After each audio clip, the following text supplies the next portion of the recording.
अच्छा अज असां घिंदे पे छोर दा इंटरव्यू यानी कि बनांदा पे कढ़ाई ते असां जिन्ना घिंदे पे इंटरव्यू यानी कि कढ़ाई केरी केरी शय चीज़ पैसी ते केरी केरी चीज़ नाले तैयार करे सी यानी कि उन्हें नाल मेरे नाल बैठे छोर ते देखो ना तैयार करेंदा पिया देखना सब तो पहले ते वसल कपेंदा पिया उस तो बाद थाकू साडा आ जाए कढ़ाई दा प्रोग्राम ते असां अज वो कढ़ाई बनांदे पे हैं यानी कि कढ़ाई दा प्रोग्राम है ते असां वटों समान शमान घिना है समान शमान घिन के ते असां ते हुण असां तैयार करेंदे पे ते छोर सारा वसल कपेंदा बैठा है ये देखो वसल कपेंदा पिया ठीक है ये देखो बड़ी तेज़ छुरी है तो वसल ही जना कपेंदा पिया ठीक है तो यानी कि कढ़ाई शढ़ाई ते सारा चूल्हा शुल्हा बड़ा पिया चूल्हा शुल्हा सारा बड़ा पिया यानी कि पानी नाल भरी बैठे हैं ये सारा चूल्हा तैयार थिया पे वो सारी कढ़ाई आई पई है ते ये चमचा है ते ये चमचे है ते सजी असां हुण नाल टमाटर ही असां ग्राइंड करा छोड़न विच टमाटर असां ग्राइंड करा छोड़न यानी कि पहले गलदे हिन इस वजह असां टमाटर ही नाल ग्राइंड करा छोड़न ते हुण इंदे कोल पुजदे पे देखना विच केरी केरी चीज़ विच पैसी कढ़ाई यानी कि बड़सी वो सारी तैयार थी हुई दिखासा ते केरी केरी चीज़ देखने जना पैसे होंगे वो ही दिखांदा पे सारे अच्छा हम सब तो पहले तो वसल कपेंदा पिए अच्छा वसलों तो बाद भाई केरी चीज़ पैसो टमाटर यानी कि टमाटर ने जी शुरू दसो ना पहले घ्यू बिच घी अच्छा घ्यू थोड़ा उच्चा थी दसो ना घी तो बाद वसा सटे सो फिर हम कुतरेंदे हाँ उस तो बाद टमाटर पेस्ट मेरा पेस्ट सा बना हाँ उस तो बाद ये गारा दे मिसाले से साले अच्छा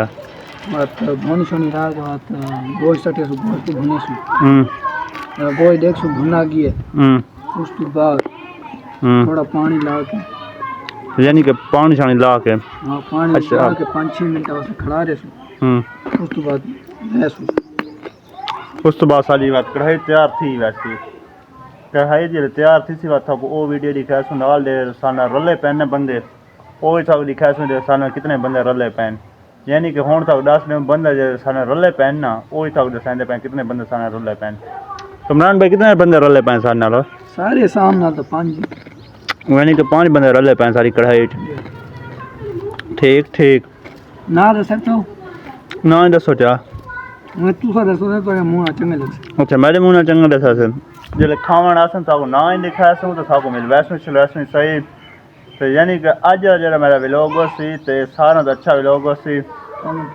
ते वत थाको वाला हुन दूजी दा वत भी सलाम करेंदा अपनी मेरे अस्सलाम वालेकुम आके बरे खावड़ कलां वाला जैसे पहले जान देवे ठीक है जे हुन तैयार थी सी कढ़ाई थाको वो ही दिखाया सारा नज़ारा चेक करे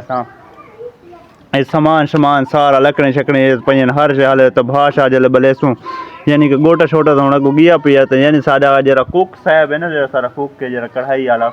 सारा कुक बैठे जना सारा कुक इो है हर सारी कढ़ाई इो जना पकांदा है तो कढ़ाई इं सजी बधेंदा है यानी कि बड़ी टाइट कढ़ाई होंदी है इंदे हाथ दे ठीक है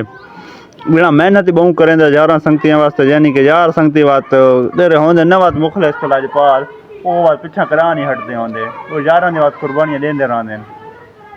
ते ओके जो कढ़ाई तैयार थी सी बात सारा वो नज़ारे चेक करा जो कढ़ाई तैयार थी वैसी ओके ये सारी कढ़ाई तैयार थी गई है तो यानी हुणे बंदे शंदे आए बैठे हुण खासूं खा के ठीक वो बंदा सुता पियो सज ये भी नाल है ये पे नाल सच ये बंदा ही नाल है कढ़ाई वाला असां पे बैठे हैं यानी कि कढ़ाई तो तैयार है तो एक बंदे इंतजार है तो आंदे तो बात असां करेंदे हैं रोटी खा के दे काम में चों रोटी सारी है हां हां